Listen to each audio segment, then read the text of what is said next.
Hey everyone, and welcome to the special edition of A Plus Wrestling. Here on the Monday, we are live-ish, right after Raw, talking all things WWE Raw on Netflix.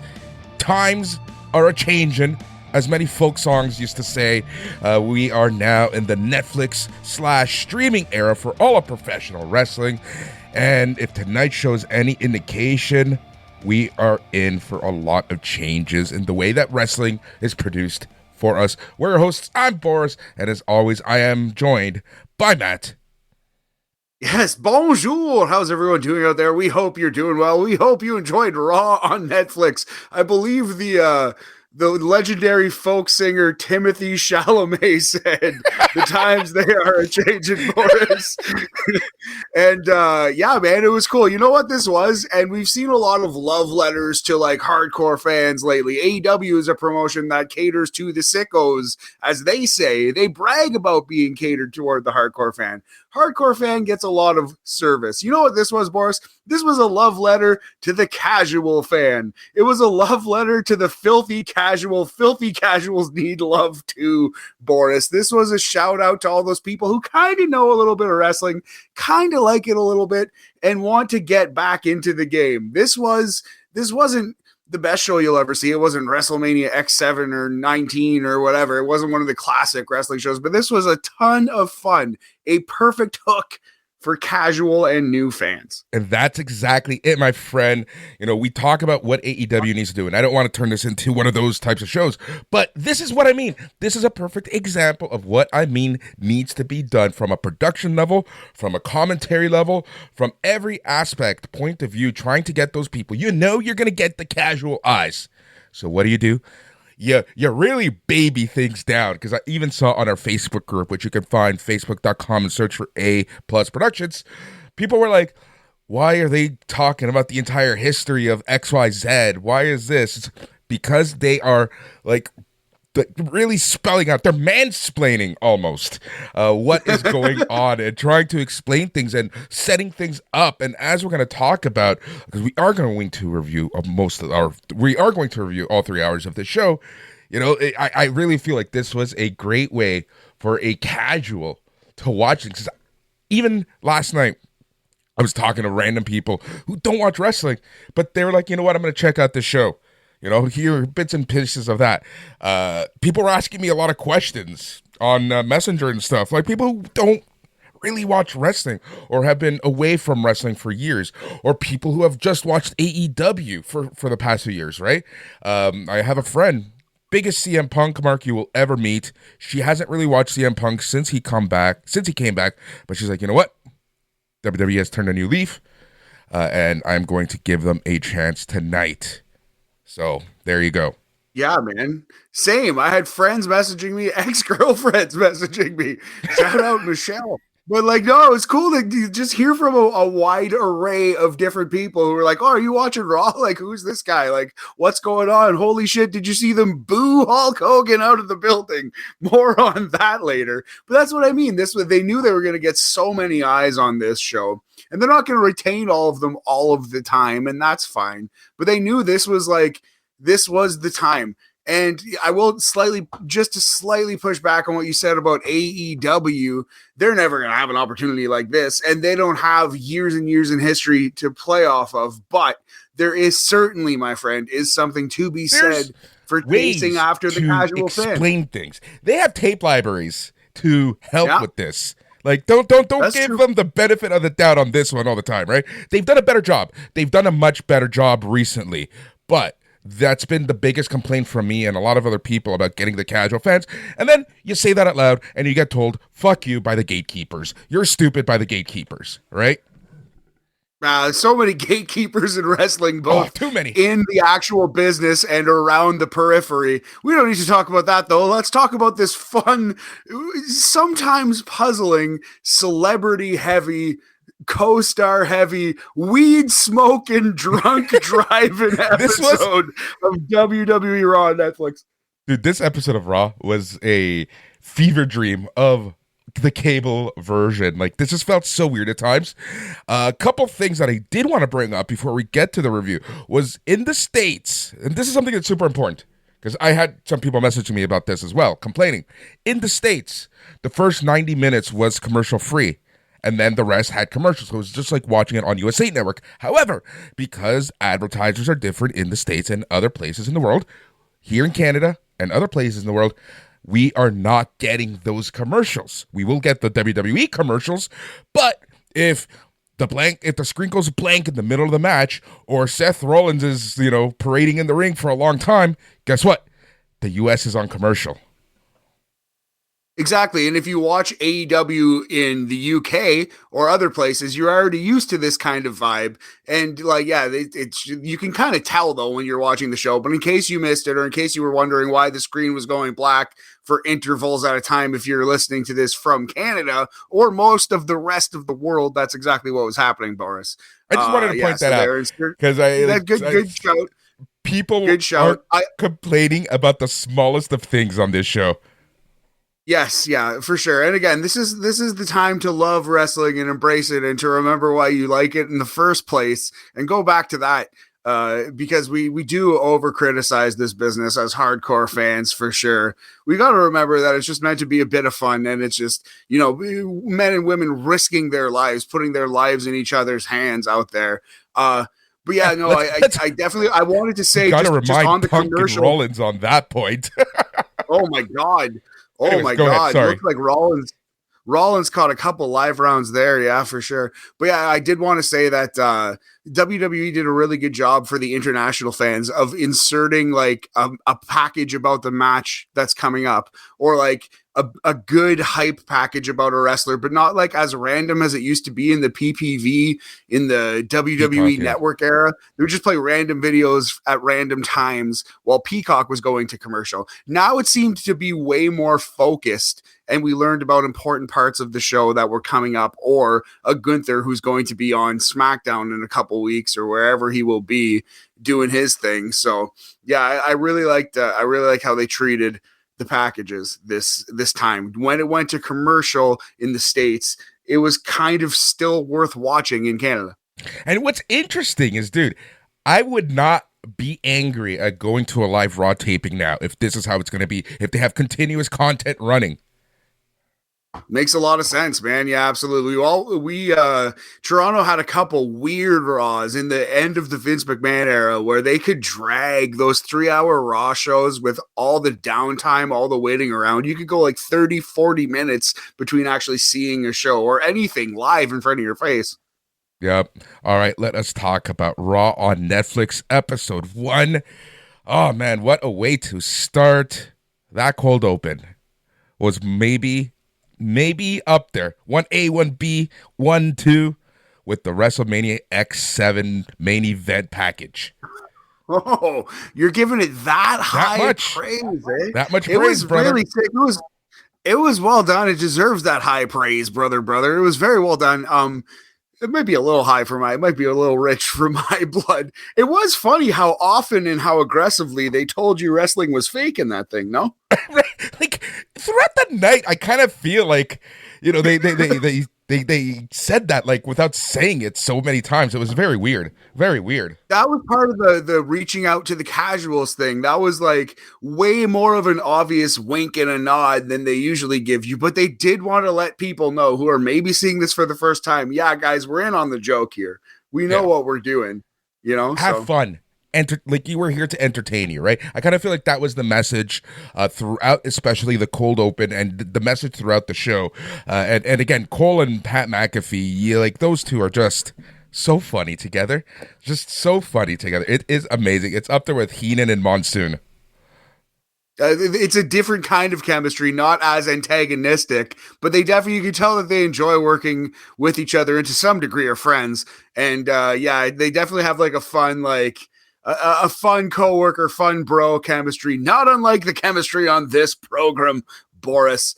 But so yeah, it was an interesting start. Yeah, Triple H starts the show. Tarp comes down. I guess they wanted to hide all the new look of the ring mat with the live crowd. But Triple H does his usual. Are you ready? Welcomes us to Monday Night Raw. We get all the pyro, and it is The Rock, of course, who starts the show in the streaming era here in WWE. He walks out with that goofy belt, hugs and kisses all the babies around the ringside, including one baby in particular, Cody fucking Rhodes. You know what's really weird about this? Between the commentators and The Rock, kind of like breaking kayfabe and whatnot, it kind of felt like we were supposed to forget that this guy was a heel just a few months ago and told us all to fuck off. You're completely right. You're 100% right. It was like, yeah, like that happened. That's in the past. Water under the bridge. I choose to treat this as a babyface turn. Yes. That's a good way to look at it if you're a wrestling fan, because you could just get on the internet and complain, and thousands did, I'm sure, but you don't have to do that. You could just laugh at it and be like, oh, the Rock, he turned over a new leaf. He had a change of heart. And I think his character work on this show kind of coming out as like the overall MC of the program in a way. It was like he was hosting WrestleMania. It was not the heel Rock final boss character. I think that proves a couple things. One, they're trying to position him as like the new kind of figurehead of the company. Though Triple H is the boss, he's kind of like a Jack Tunney-ish figure right now, The Rock. And that, to me, guarantees he's not working Mania, probably, right? It seems like he's not working WrestleMania after that promo. I don't know. It's kind of weird. I'd be shocked for him not to, because how many more opportunities does he have to wrestle a WrestleMania? But it just, like, I kind of got the same vibe that you did, but we will see. He obviously does the little nod to Cody, telling Cody to tell Mama Rhodes that The Rock says hello. He then essentially says that he's going to be watching the opening match, Reigns Sikoa, the Tribal Combat match, and then that's pretty much it. We essentially then get into the entrances, and it is Alicia Taylor, who is now the new ring announcer for Raw. Hearing a lot of people, I love her. We're used to her from NXT, but she's getting a lot of criticism because that's what wrestling fans love to do. They said she was trying too hard, but whatever. I think she's awesome. First match. She's a pro wrestling. She's a pro wrestling announcer. She's trying too hard. It is literally impossible to levy that criticism. The entire job is to try as hard as you can. It's to go as nuclear as you possibly can. And sometimes you scale it back. I think Justin Roberts is good at that. And Samantha Irvin was good at that. But like, yeah, of course she's trying hard. Of course she's like yelling and over enunciating. She's fucking announcing Monday Night Raw. Yep. On Netflix for the first time in a new era. Don't you know? Okay. Match for the Ula Fala. It was a tribal combat match. Solo Sikoa versus Roman Reigns. This is when I noticed that this night wasn't your typical TV night. It was a very slow paced, story driven night. I found that it was very much like it felt very much like a PLE. Definitely so. This match in the ring was pretty bad. It wasn't that great. Now, the crowd was so wild and they reacted so well to all of the interference that happened in the second half of the match that I would say overall it was still a good match. But like, if you're giving a star rating to it, you're probably not going higher than 3 stars-ish. You know what I mean? It was good, not great. And the first half was, if you're a hardcore fan, you're like, oh boy, this match kind of sucks right now. It was slow. But they picked it up. Slower than fucking molasses down a hill in January or something like that. Yeah, exactly. So Reigns finally brings in the table. He tries to grab Solo. He hits up with a kendo stick. Some back and forth. Eventually, Reigns power bombs Solo through the table. Right before he gets the win. It is none other than Tama Tonga pulling the referee out of the ring. Jacob Fatu is out, and he hits Roman Reigns, kicks him a couple times, hits him with a DDT, then his double jump moonsault, then Solo hits Samoan spike on Reigns. Let's talk about that real quick. Number one, Jacob Fatu and Tama Tonga. I know that you said this on our private chat, A+ chat. It's so weird seeing some of these guys in WWE and on Netflix and things like that. Absolutely. Tama Tonga, especially, is a New Japan lifer for so long. And it's just like sometimes you forget that he's just kind of been in the background of WWE, having good matches from time to time, but mostly just being in the background of Bloodline promos for like a year now. And it's like, oh, yeah, that's fucking Tama Tonga from New Japan on Netflix right now for WWE. It does kind of boggle the mind to see the path that some of these wrestlers go on. And one thing, we're going to get to more interference. Sami Zayn comes out. All these people come out. I thought it was hilarious when Cody Rhodes, who was just pictured in the front row, made an entrance from the back. I thought they were going to play his music and he was going to rip his suit off and come from the crowd. I would have died had that happened. But he actually went back to the locker room. That was honestly my favorite part, and I think it even got. I think it was it Jacob Fatu who was in the ring because he looked at the crowd where Cody was sitting. Great move. That's why Jacob Fatu is secretly the best wrestler in WWE. That's why Jacob Fatu is great. So as Matt mentioned, obviously Reigns kicks out. We then get Jimmy and Sami Zayn coming out with their music. They take out Tama Tonga and Jacob Fatu eventually. Kevin Owens comes in. He hits Reigns with a stunner. This gets Cody Rhodes out, as Matt mentioned, the funniest part of the night when Cody's music hits and everyone is waiting for him to come through the crowd. But no, he comes through the entrance ramp, which was hilarious. Roman Reigns then gets a few spears and wins the tribal combat match to get back the Ula Fala. Heyman comes into the ring. Heyman drops to his knees in front of Reigns. Then The Rock slowly comes out. And he is the one who presents the Ula Fala to Roman Reigns. Yeah, in his promo, he said Roman Reigns was the tribal chief before he corrected himself maybe and said the original tribal chief. But it kind of seemed like this was, I don't know if this was a retconned decision, like a late kind of thing. Like, I don't think they're trying to make us forget what happened, but The Rock is firmly on the side of Roman Reigns now. This was the endorsement. This was Royal Rumble 2015 all over again. Raised the man's hand and they did their thing, except the crowd loved it this time, Boris. That was literally what I was thinking in my head, having it in my notes. Royal Rumble 2015, but in reverse. Really, what did you think of this overall? Yeah, like I said, like it's exactly what it needed to be for the fan who hasn't seen a lot of wrestling over the last 2 years. If you've seen the main event of SummerSlam 2023 and other matches going back to the pandemic, where this is the Roman Reigns shtick, it was a bad version of the Roman Reigns match that we came to know and love, but you still got to say it was a good match overall. I think it was exactly what it needed to be, and it got The Rock involved and officially kind of turned babyface. So I think this achieved exactly what it set out to do. And it also introduced the casual fans to the rest of the bloodline, Cody Rhodes, Kevin Owens, and Sami Zayn, and so forth. Exactly right. So that's what this match needed to be. I do find it interesting that Kevin Owens immediately came out after Sami Zayn was cleared. The next interference was Kevin Owens, to remind you that these guys, these longtime friends who have been intertwined since they were 16, they're on separate sides of the great divide in WWE here. That was not an accident. That's a good bit of storytelling from Mr. H. Yep. Then we saw the NXT peeps hanging out in a suite. We saw Fluffy, Ashton Kutcher. We also saw Wale. We saw a bunch of other people around. Topanga.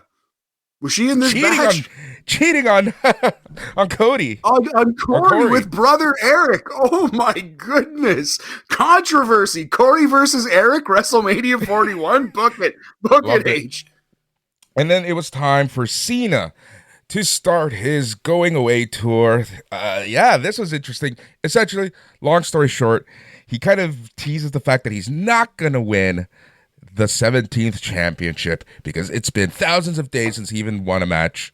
But then he says the only way he can do something like that and insert himself into the championship picture is if he wins the Elimination Chamber or the Royal Rumble.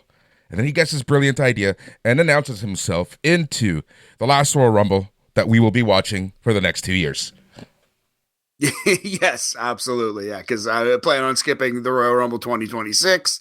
Um, yeah, just briefly, just quickly, there was a quick little New Day promo because the New Day showed up a couple times, but I just felt this one was worth noting. New Day and Jackie Redmond, because the New Day claimed in Los Angeles that Drake won the beef versus Drake and Kendrick to thunderous boos. So I felt like that was worth shouting out. And then we go to the real hip hop legend of WWE, John Cena, acting kind of Doctor of Thugonomics for a second at the end of this promo when he does snap into gear, as it were, and declares himself for the Royal Rumble 2025. So yeah, I think Cena wins it. I think we're getting Cena versus Cody, and that'll be a very fun, intriguing match that you could see going either way, because John Cena would be the guy. He loves wrestling so much. He appreciates the history of it. And I think he's a fan of Ric Flair, from what I know, that he would be the guy who says, I don't want to win. I don't want to break the record. I want Cody to keep this streak going because that's what's actually best for business. But I do think John Cena will win the world title at WrestleMania. Yeah, do you think he'll win the Rumble, Elimination Chamber? Like, what do you think is his route to WrestleMania? I think, yeah, I think they put him out there to do this exact promo to call his shot for a reason.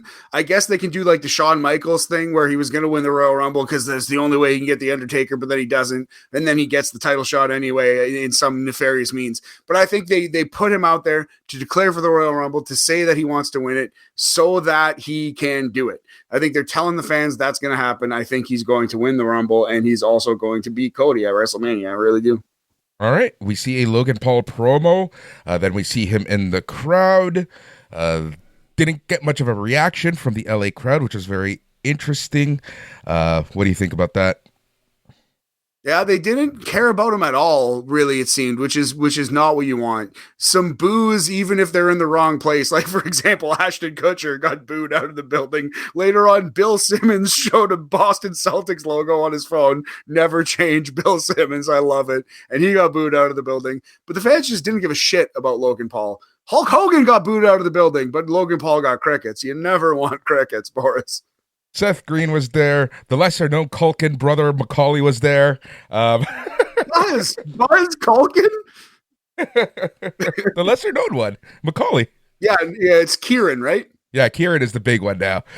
He was there. O'Shea Jackson Jr. was there. And then we already talked about Danielle Fishel being there.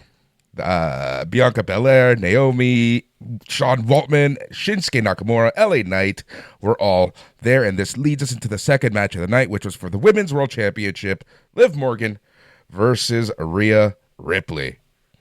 This was also exactly what it needed to be. Now, correct me if I'm wrong, Boris. This is one I thought I saw it written, advertised. I thought by WWE. Maybe it was just written in a dirt sheet that this was going to be a last woman standing match. What happened to that? I saw that. Never anything official from WWE, though. I see.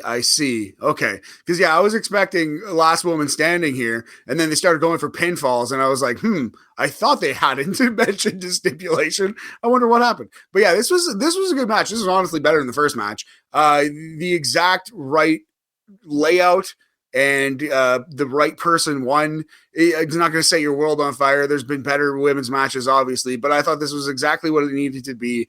And yet another fun little bit of character, not development, right? It was character introduction. It was just reminding you who all of these people are.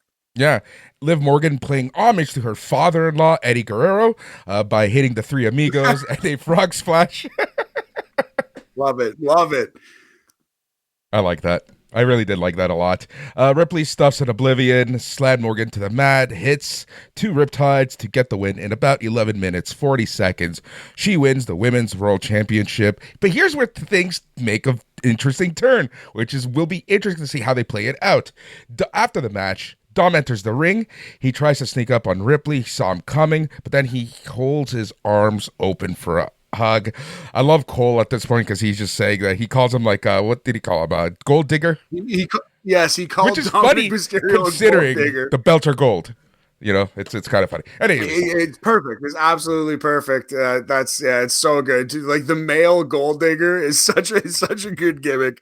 Dominic remains such a skeevy, hateful shit heel of a man, and it's the best character in wrestling almost. But yeah, this was a very good match. I thought it was markedly better than the first match. Yeah, so Ripley teased the hog, kicks him in the balls, hits a riptide. What I love the most about this match, and it made me want this for a future, doesn't need to be WrestleMania, could even be a Raw. It's Pat McAfee versus Dominic Mysterio. I feel like that might be the WrestleMania match. The way that they interacted in this program and the way that McAfee was just writing him off and directly insulting him so much, it kind of made me feel like we are getting that at this year's WrestleMania. It wouldn't shock me at all. Pat McAfee versus Dirty Tom. As Rhea Ripley is celebrating, we get the Dong and the American Badass theme, brought to you by TKO, and the Undertaker comes out. Kid Rock, not the best look, but then again, we had Hulk Hogan on this show, so what do I know, I suppose? But yes, Undertaker's Dong, while Rhea Ripley's walking off stage. Oh, I thought you said dong. It was not the Undertaker's dong. We're not going there on Netflix yet. The relationship is young, Boris. Or his schlong. Oh, God. I'm tired. All right. So, yeah, he comes out, rides around the ring, goes back, talks or says something to Rhea Ripley, similar to what he did with Bray Wyatt, which is very interesting, and they both hold their hand up high. A very cool interaction. It was one of those, that wasn't Mark Calloway. That was Undertaker at that moment for me. Yes, although he looked and dressed and voted like Mark Calloway, I'm sure. Listen to the same things Mark Calloway listens to, Kid Rock, on loop over and over. But no, it's cool. Obviously, Rhea Ripley is the badass, goth, muscle mommy, Australian killer. She's the Australian Undertaker. Of course, she should be, endorsed by the Death Valley Undertaker, the real zombie. And then we see a bunch of wrestlers partying, but the New Day, Kofi's, and Xavier, they're just looking unhappy because no one's paying attention to them or giving them TV time. So funny, just sulking in the corner. There's always a couple at a party, Boris. There's always a couple. And these guys were sulking in the corner. Kathy Kelly is backstage waiting for Raw GM to finish a conversation with Bayley. She leaves. That is when American-made Chad Gable, Julius Creed, Brutus Creed, and Ivy Nile show up. Gable said he will win a singles championship and said he would dispel the rumor that he has troubles with luchadors. Gable told Pierce to find him the best luchador to face next week. Pierce asked if he was sure. He then told Kelly he has a phone call to make. So, Matt, is there any way that this is not Mystico? Yes, of course. It is the return of Sin Cara, Boris. No, it's clearly Penta. I think it was right before this that they flashed. Yeah, they showed the Penta graphic again, and they actually put the word Penta in his mask, so you had no mistake. That Pentagon, possibly just as Penta, is coming, and it's next week versus Chad Gable. So they said it without saying it. I thought that was pretty cleverly done. Yeah, I really did like that. So that is going to happen next week. Then we see footage from Instagram of The Rock possibly committing a start of a DUI charge as he's drinking from his tequila bottle. Hugs. Who does he hug? He hugs Roman Reigns, Triple H. We see him with Travis Has a toast Scott. with Cody. Yeah, exactly.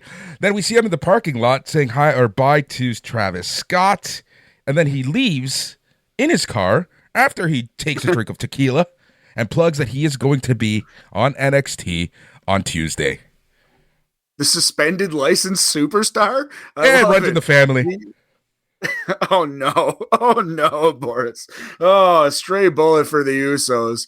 That's so funny. And from drunk driving, we went to Travis Scott smoking a blunt in the Usos entrance, Boris. What an insane, I'm listening to our words, and half of these, what are we doing here? I was just not an exaggeration. That's not a funny joke. Travis Scott smoked a blunt while leading Jey Uso down to the ring. That's exactly what happened while holding a belt an old Universal title, the red one, that it appeared that he wrote Hardcore Champion on himself with his own marker and duct tape, smoking a blunt with some kind of alcoholic drink in his hand. This was one of the greatest entrances in wrestling history, full stop. But I will not apologize for that opinion. No, dude, it was great. Like, honestly, this also sent the message that, look, this isn't your cable show anymore, right? Like, this is a party. We just saw Rock possibly start a DUI. Now we have Travis Scott smoking a blunt. Like, this is Raw on Netflix. And I'm not saying that every AEW wrestler needs to fucking start smoking weed like it's super kicked or something. You know what I mean? Where every wrestler is just like, I'm marijuana Matt. Anyway, the weed smoking is not necessarily what needs to happen in wrestling. Like, although I do smoke marijuana, like, I'm not like, that's cool, like weed. It's the fact that, like you said, this is a party, Boris. This was a fun show to be at. It was a fun show to watch. And that's the kind of thing that all wrestling companies can learn a little bit from. It's not supposed to be a chore. It's supposed to be a party. And this Jey Uso entrance was actually something special. Like, the crowd loves this guy. He's so over, specifically his entrance. But man, this was such a fun bit of wrestling, was Jey Uso coming to the ring with Travis Scott living his best life, leading him down. It was great. The next match is Drew McIntyre versus Jey Uso. And a lot of people are wondering why this match was on Netflix rather than the women's IC match and stuff like that. And what we talked about for the past 5 minutes with Jay's entrance is why. That's what you want to be showing on Netflix. It's just a party atmosphere that WWE shows can be. Especially this first one, just for this first one. Exactly. That's exactly. Next week, they're doing the finals of the tournament on Raw, on Netflix. Like, it's not leaving Netflix after, but this first one, you needed to just show the big characters, show the best entrances, the best current people doing their thing. And this is exactly why it happened like this. You'll get time to fall in love with the Dakota Kais all over again. This is kind of like a restart for WWE, man. It's not exactly the same, but the closest analog I can think of is this reminded me of that one weird Nitro where Eric Bischoff and Vince Russo reset WCW. That's kind of what this felt like. It's like a full-on company restart. A lot of stories ended, right? A lot of major stories ended right before WrestleMania season, which is very weird. Yeah, The Rock is no longer a heel. Liv Morgan and Rhea Ripley feels like that's completely done. We kind of... Yeah. I think those are the only two big ones that ended. Roman is the tribal chief. Yeah, true. Roman got his due. He is now the full ass tribal chief, and I guess he's probably going to wrestle Jacob Fatu. Who's he going to wrestle at WrestleMania now if it's not The Rock? Cody. Like, this is the thing, and this is what I love. Right? There's so many possibilities, and that's what makes this product so good. It's unpredictability right now. You don't know what's going to happen in 3 months. 1,000%. If The Rock isn't coming back and Goldberg isn't wrestling on WrestleMania, then Gunther and Roman Reigns both need opponents. What about Gunther versus Roman? That could be interesting. Oh, that would be fun. That'd be a good one. Yeah, that could be great. All right, Drew McIntyre versus Jey Uso. Drew McIntyre basically controls most of this match, goes for a Claymore. Jey kind of falls to the ground. McIntyre laughs. He plays to the crowd. He went for another Claymore. As he goes for it, Jey ducks it, hooks McIntyre up into a pin for a win in just over 10 minutes.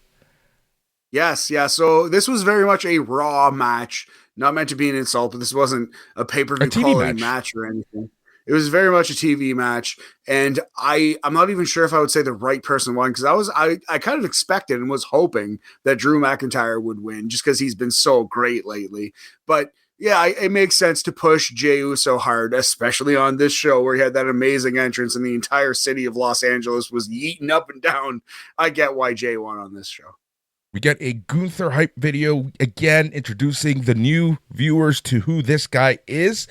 Kathy Kelly is backstage trying to interview Fluffy. This is when Kofi Kingston and Xavier Woods show up. Alpha Academy then show up. They greet Fluffy. They all start a New Day Sucks chant. Kingston said no one would watch Fluffy's special anyways. Rude. Tough beat for Mr. Iglesias there. Yep. Roman Reigns. Then they use a very interesting filter and production. Roman Reigns was with Paul Heyman. Paul Heyman is singing the praises. Heyman said they need a platform where the whole world can acknowledge Reigns. Reigns then says January 27th. They enter a room, and when the door closes, we see a WWE 2K25 logo on said door. Got a shockingly big pop. The crowd was super pumped for that. Yeah, so I guess WWE 2K25 is going to kind of be based around Roman. Yep. That's what I'm guessing. We then see Richard Gadd, Tiffany Haddish, Stephen Amell, Braun Breaker, Tiffany Stratton, and Nikki motherfucking Bella. Yet another Bill Simmons trying so hard to not just stare at Nikki Bella while she's doing her entrance taunt, shaking her hips, and Bill Simmons beside her, staring forward like, don't look, don't look, don't look, don't look, don't look. The Bill Simmons was on this show more than the fucking Rock was. It was actually hilarious. He's just so much screen time for the sports guy. Yep. And then a segment that a lot of people are going to be talking about. Real American plays. We see Jimmy Hart coming out waving an American flag. Hulk Hogan comes out after. And as Hogan starts to talk, the Los Angeles crowd boos the living shit out of him. Boos him out of the city. At least he wasn't wearing a MAGA hat or shirt. Apparently he showed up to the building. I just saw this, I think on Instagram, but he showed up to the building wearing a MAGA Powers shirt, which just fucking, no matter what side of the spectrum you're on, I think we can all agree, a political spectrum or any other spectrum, I think we can all agree that wearing a shirt for your favorite politician is just about the lamest thing that a human being could possibly do on this earth. So yeah, he hawked beer to tremendous, devastating boos, which makes me laugh. My good friend texted me, was like, I actually had to leave the kitchen to see why they were booing Hulk Hogan so bad, which made me laugh out loud. Fuck this racist piece of shit, and made my heart feel good to see everyone turn on him. All right, so that's that. We'll just move on. For next week's Raw, this is a pretty good lineup as well. Dakota Kai versus Lyra Valkyria in the tournament finals for the women's IC title. We get Sheamus versus Ludwig Kaiser, Chad Gable versus Mystico, Damian Priest versus Finn Balor in a street fight. Chad Gable versus El Hijo del Boris? Yeah, exactly. Versus Conquistador numero uno e dos. E3 3-on-1. I really hope that they actually bring someone else out first. Like, let Penta it would be come hilarious out after. if they had like, oh my god, what was Ricardo Rodriguez, El Local? What was his dumb luchador gimmick in NXT? El Local or something like that. Oh, I wish I remembered. Yeah, it would be so funny if Sammy showed up as El Generico, although it would undo a lot of story that they've been building up for Sammy. But yeah, I would love to see Hunico show up. No, but it's definitely the debut of Pentagon Junior next week, Boris. Yep, that is going to be hilarious. We see Stephanie in the crowd to boo, or to a lot of cheers. People love their Stephanie. We then get the Seth Rollins entrance. It lasted a long time because the U.S. was on commercial. Then we get a Saturday night's main event commercial featuring everyone's favorite, Hulk Hogan. Yes, yeah, lots of Hulk Hogan, but lots of Jesse Ventura voice on the Saturday night's main event. And yeah, Jesse Ventura is officially the voice of that program, Saturday night's main event, which I believe is going to happen like 3 or 4 times a year now. Yeah, every quarter, once a quarter. There you go. Yeah. Look, if it's anything like the first one, I'm going to have a lot of fun with it. This leads us into the main event, CM Punk versus Seth Rollins. Matt, these guys kick the shit out of each other at times. Yeah, hit each other very hard. They wanted you to believe that they hated each other. CM Punk kicked out of a lot of shit. I was surprised. He kicked out of like all of his own finishers. Seth kept hitting him with go to sleeps. At one point, he kicked out of the stomp. Although the announcers, they didn't, but they should have. They give you the classic. He didn't get all of it because it was kind of a weak stomp. So that's how they could have protected Seth a little bit. If they were like, he didn't execute. He's not focusing. He's so angry. He's not focusing. He didn't execute that move good enough. He didn't get all of it, Boris. The announcers could have helped Seth a little bit on that. But yeah, I was surprised at how much CM Punk kicked out of. Seth beat his ass for like 80-90% of this match. And then Punk hit a couple finishers and won. And that was pretty much it. It was good though, and the crowd loved it. But yeah, I was very shocked at the layout of this match. Yeah, here's the thing, right? And I think Punk has learned this with his time in WWE, especially. It's like you don't need to go 10 all the time to get the good crowd reaction. Yeah, that's exactly it. Like they took a little off the gas pedal in this match, but it was still a great match. I was just surprised at the layout, but you know what? Seth Rollins has such like visually stimulating, such awesome offense that if you do a match where you're just like, yeah, Seth, hit me with every fucking move, everything in your repertoire, and then I'll kick out, get a foot on the rope, hit you with a couple finishes, and win. That'll at least be an entertaining match. It might not be the classic standard of a wrestling match, but yeah, this was a 50-50 crowd split. They were getting lots of CM Punk, Seth Rollins chants like back and forth. It was an interesting crowd reaction and interesting layout. I don't know if I'd call it a great match, but I was sports entertained the entire time for sure. And I think the right guy won. I think Punk needed to win this first one if he's going to be the babyface, and he sacrificed himself at the altar of Seth Rollins in this match. Seth beat the shit out of him for like 80 to 90% of it. Yeah, he absolutely did. So after they did the pedigree spot on the table, man, everyone looked like they hurt themselves there because that table is legit. Yeah, that was the strongest table in the history of pro wrestling. Seth pedigreed Punk on the table, then brought him in the ring. I believe pedigreed him again, and Punk kicked out of that too. So yeah, CM Punk was just kicking out of everything in this match. But the story was that Seth was maybe the better man, but Punk had more guile, more veteran fucking instinct in this match, and Seth was his own worst enemy and got himself frustrated. Yep, that's exactly it. All right, so after the show, Rollins kind of goes through he leaves.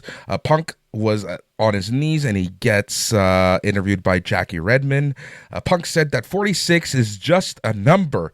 He said he took a 10-year break, but he's back feeling better than ever, and he says he's coming for all the gold in 2025.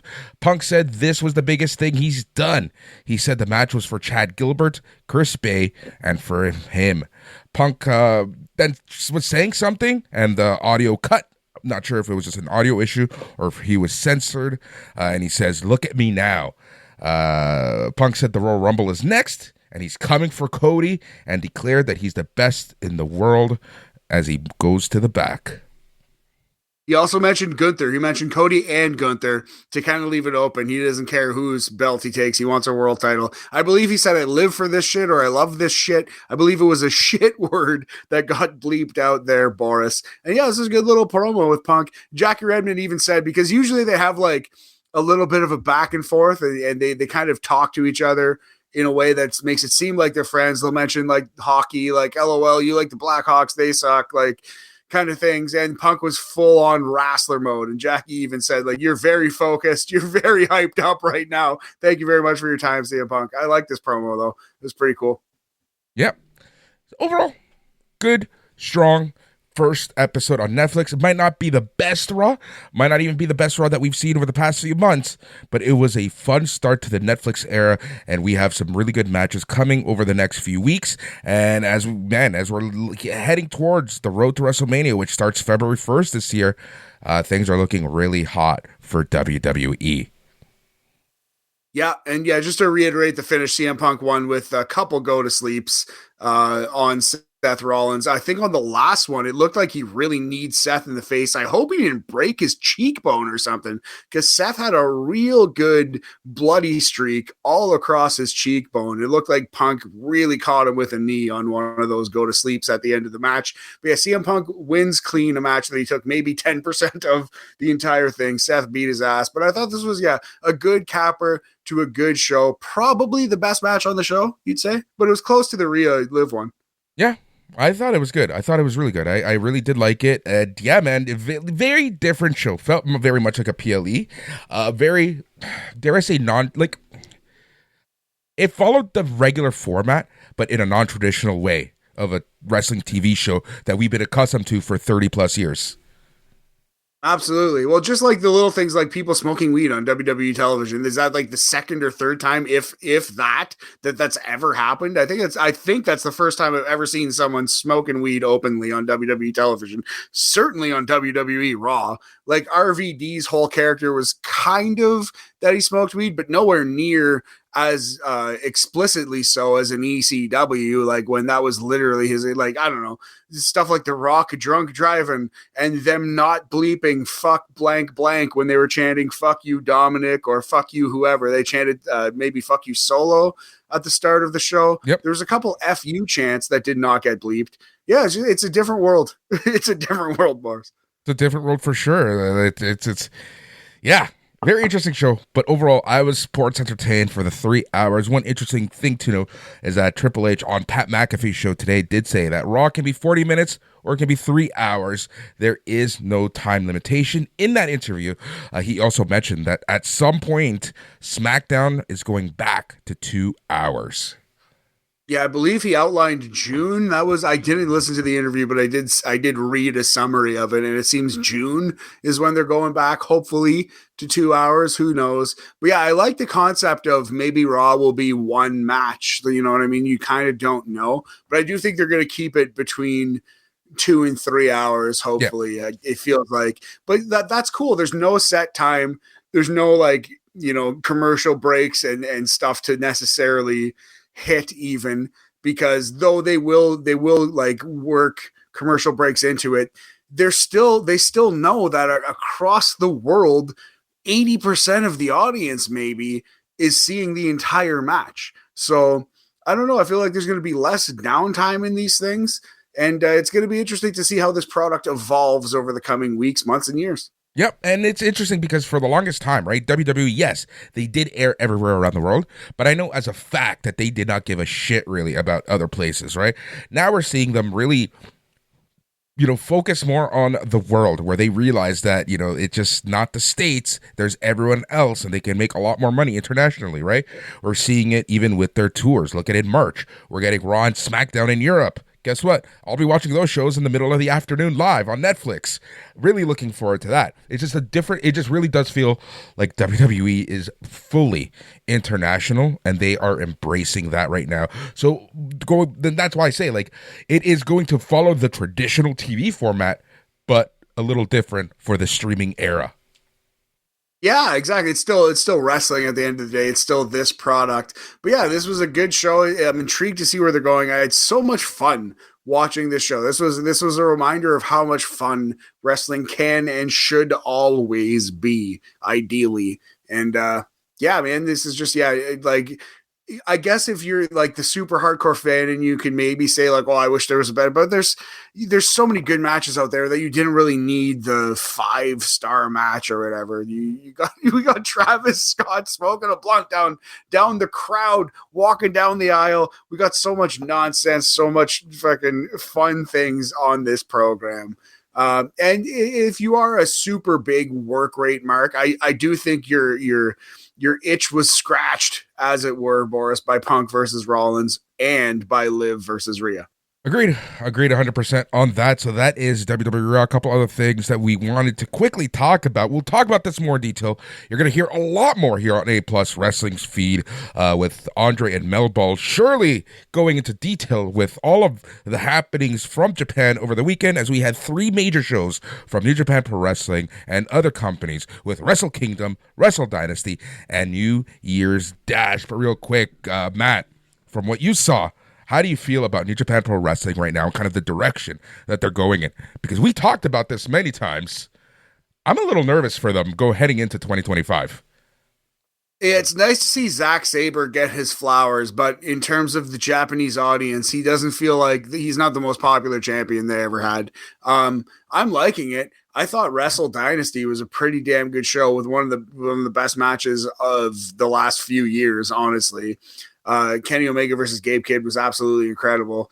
There's a big controversy coming out of this, which we'll touch on in a second, I'm sure. But yeah, New Japan they're in a little bit of a rough state right now. It's a little bit of a transitional period, with Tanahashi is working his last year like John Cena. Tetsuya Naito is completely gone. Like, he is like, there's nothing left in that tank. God bless you, boy. Which is why I find it weird that he lost or won his match at Wrestle Kingdom. Yeah, I know. And Hiromu bowing to him at the end was kind of nice. But yeah, I agree. Like, Hiromu should have won, and ideally he should have won in like 5 minutes. But instead they tried to have a classic match, and Naito just has nothing left in the tank, man. It's really sad. He aged in friggin' dog years. He aged like an NBA center. Like when Shaq or Hakeem Olajuwon, he's looking like Hakeem Olajuwon on the Raptors. Poor Naito. And then Okada, who's been their star forever and a day, is in AEW holding a mid-card title. So it's a weird time for New Japan. Be careful, that could get you suspended. Oh, I'm sure that our friends and co-workers Mel and Andre are going to use the term money mark a lot. They're harsher on Tony Khan than I, but yeah, I guess that brings us to the next big story. Apparently, the announcer in the Wrestle Dynasty show, which was New Japan versus AEW, the New Japan English announcer Chris Charlton, apparently got himself suspended because he was insulting AEW on a professional wrestling show where AEW was the opposing team. Let that sink in. Let that sink in. Look, in a scripted fictional television show, which is what wrestling is, which I respect wrestlers and what they do, but this is inarguably a scripted fictional television show where he was on one team. His character, his persona was on the New Japan team. They were wrestling the AEW team. He was the New Japan announcer talking about AEW, and he was directly insulting them a lot, but he was playing his role, man. Like, I thought he added so much to the Kenny Omega. No different than what match. Don Callis does weekly. Right? Like, this is, or what he used to do in New Japan. Like, if Don Callis, would have done the exact same stuff. 1,000,000%, buddy. 1,000,000%. I'm shocked that he got suspended. I'm almost hoping it's a work, quote unquote, and they're lying to us. But if he really did get suspended because he pissed off someone in AEW by saying Tony Khan is a money mark, the Continental Classic is inferior to the G1.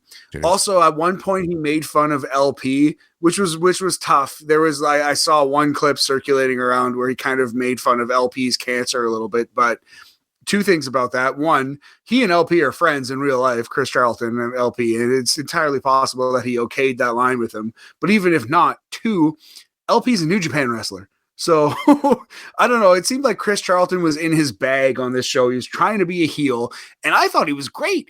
I thought he added so much to the Kenny Omega versus Gabe Kidd match. That was part of the reason why that match was so great, is because the commentary was so great. And that commentary was New Japan being represented by Chris Charlton, Rocky Romero representing AEW, and Walker Stewart kind of being the mediator between the two commentators while this match was going on in front of us.